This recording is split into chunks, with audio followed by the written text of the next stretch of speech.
Hi guys, good morning. So today is January 26, 2026. So today is a Monday.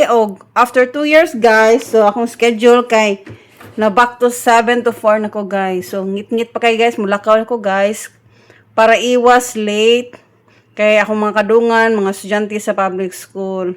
So kana guys, sakay ko habal-habal kay nihit kin tricycle ni Agi sa amo ang dapit.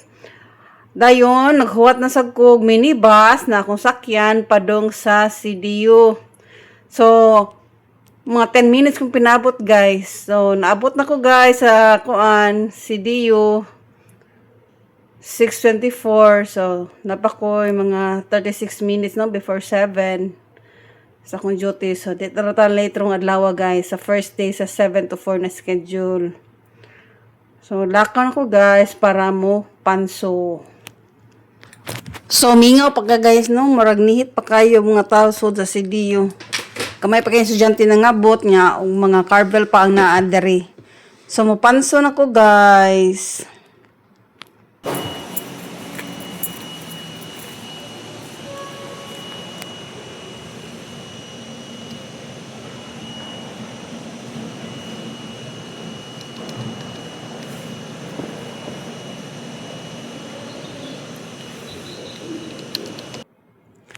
So, after na panso guys, isakay na ko elevator o na ko sa 4th floor. So, padaw na ko sa akong opisina guys. So, tanawan nyo guys. Parte ba diyong mingawan, no? So, mauni siya ang ako ang area. So, maro to guys. Thank you for watching. Bye!